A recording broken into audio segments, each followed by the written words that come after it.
Imagine walking home on a dark winter's night, the only sound being the crunch of gravel beneath your feet, when suddenly you stumble upon a body, cold, stiff, and unidentifiable. This is the harsh reality of Britain's cold cases, where the victims are forgotten, but the crimes remain etched in the minds of investigators. You find yourself standing in the middle of a deserted road, the streetlights casting an eerie glow on the wet pavement. The air is thick with the smell of rain and decay, and the only sound is the distant hum of a city that never sleeps. This is where it all began, the starting point of a journey that would take you down a rabbit hole of mystery and terror. The case of a young woman, found dead on the side of the road, with no identification, no witnesses, and no leads. Just a cryptic message etched into the ground, "I'm still here." The police were baffled, the public was outraged, and the family was left with more questions than answers. As you walk along the road, you notice the trees seem to loom over you, casting long, ominous shadows on the ground. The wind picks up, rustling the leaves, and you can't shake the feeling that you're being watched. You begin to wonder, what happened to this young woman, and why was she left to die on the side of the road? As you delve deeper into the case, you begin to uncover a web of secrets and lies that lead you to a small, rural town, where everyone knows each other's business, but no one wants to talk. The local police station is a small, cramped room, with faded photographs on the walls, and a sense of desperation in the air. The detective in charge, a gruff, no-nonsense man, with a thick accent and a penchant for cigars, seems to be hiding something. You notice the smell of stale coffee and burnt tobacco, and the sound of papers shuffling in the background. As you sit across from him, you begin to feel a sense of unease, as if you're being sized up and found wanting. The detective leans in, his voice low and menacing. "We've had several reports of strange occurrences in the area, people disappearing, only to turn up days later, with no memory of where they've been." He pauses, taking a long drag on his cigar, but there's something else, something that doesn't add up. You lean in, your heart racing, as he whispers, "We've found evidence of a serial killer, one who's been operating in the area for years, and we think our victim was just one of many." The room seems to grow darker, the shadows deepening, as you realize the true extent of the horror that you're dealing with. As the investigation continues, you find yourself walking through a dense forest, the trees towering above you, casting deep shadows on the ground. The air is thick with the smell of damp earth and decaying leaves, and the only sound is the rustling of small animals through the underbrush. You notice the feeling of twigs snapping beneath your feet, and the sound of a stream running in the distance. You're searching for any sign of evidence, any clue that might lead you to the killer. The detective is by your side, his eyes scanning the ground, his mind racing with possibilities.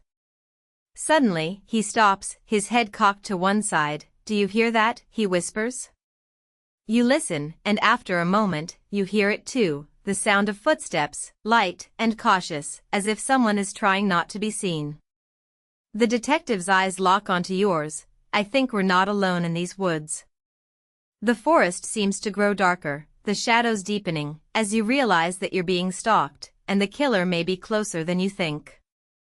As you continue to investigate, you begin to uncover a shocking twist, one that will change everything you thought you knew about the case.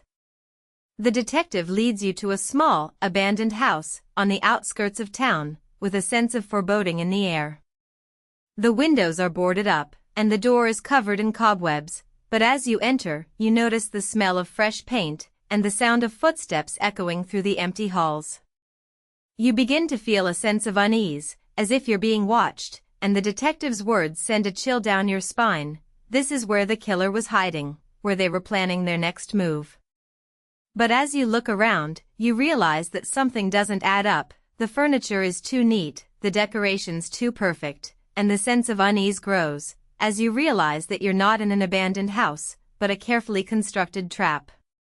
The detective's eyes lock onto yours. "I think we've been played. I think the killer is still out there, and they're watching us."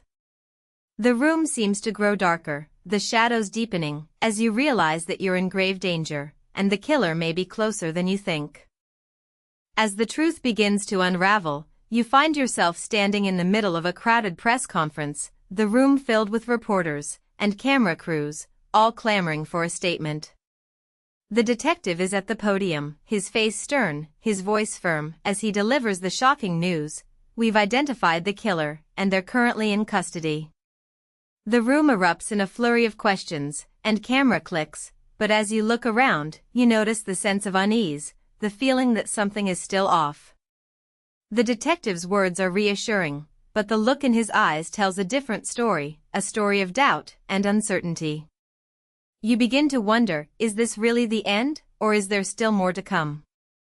The room seems to grow darker, the shadows deepening, as you realize that the truth is never as simple as it seems, and the real horror may only just be beginning. As you look back on the case, you realize that the truth is still shrouded in mystery, and the real horror may never be fully understood. The detective's words echo in your mind: the killer is still out there, watching, waiting. You begin to wonder, what drives these cold case investigators to keep searching for answers, and will they ever find the justice they so desperately seek? The case of the young woman, found dead on the side of the road, remains a haunting reminder of the darkness that lurks in every corner of our society. As you walk away from the scene, you notice the feeling of being watched, the sense of unease that never truly goes away. You begin to realize that the true horror is not the killer, but the darkness that exists within us all, the darkness that drives us to commit unspeakable acts. The question remains, what will you do with this knowledge? Will you continue to search for the truth, or will you turn a blind eye to the horror that surrounds us? The darkness seems to close in around you, as you ponder the haunting question, what lies in the shadows, waiting to strike? As you finish watching this video, you're left with a haunting question: what lies in the shadows, waiting to strike? Will you continue to search for the truth, or will you turn a blind eye to the horror that surrounds us? Let us know your theory in the comments below, like this video, and subscribe to our channel for more true crime content. The darkness is out there, waiting for you, and will be here, guiding you through the shadows, one case at a time.